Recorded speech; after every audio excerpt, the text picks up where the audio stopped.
Dis-moi, as-tu déjà fait quelque chose de bien, mais pas top, sans vraiment progresser ensuite? Pas parce que tu manquais de talent, mais parce que tu n'as jamais pris le temps de regarder ce que tu aurais pu faire de mieux ou de différent pour obtenir un meilleur résultat.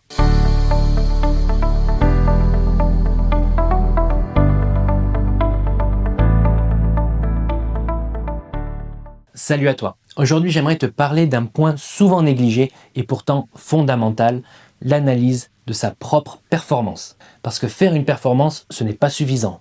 Ce qui fait la différence, c'est ce que tu fais après. Une action sans analyse, c'est comme répéter les mêmes gestes en espérant un résultat différent. Prenons un exemple simple. Un étudiant rend une copie. Il fait des erreurs. S'il se contente de regarder sa note, il stagne.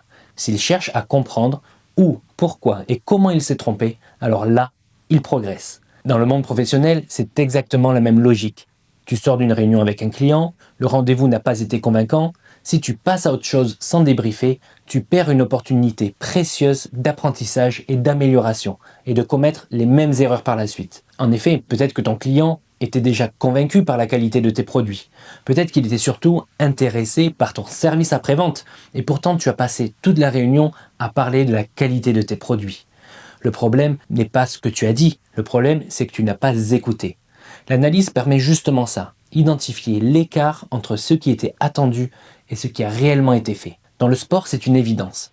Un athlète ne progresse pas uniquement parce qu'il s'entraîne, il progresse parce qu'il l'analyse. Avec mes sportifs de haut niveau, après chaque match, on regarde les statistiques, les placements, les décisions qu'il a prises sur certaines phases de jeu, les temps forts et les temps faibles.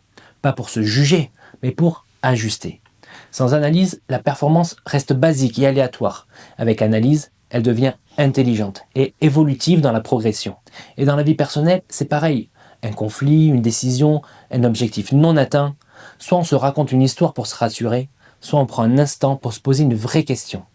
Quelles sont les choses que j'ai bien faites et quelles sont celles que j'aurais pu faire différemment? L'analyse, ce n'est pas de la critique, c'est un levier de croissance. C'est accepter que chaque résultat, bon ou moins bon, contient une quantité d'informations précieuses. Alors la prochaine fois que tu obtiens un résultat, pose-toi ces 3 questions simples. Qu'est-ce qui a bien fonctionné? Qu'est-ce qui peut être amélioré? Et qu'est-ce que je ferai différemment la prochaine fois pour rendre ma performance encore meilleure? Car c'est là que la progression commence vraiment. Et toi, dis-moi en commentaire, prends-tu le temps d'analyser tes performances ou passes-tu trop vite à la suite?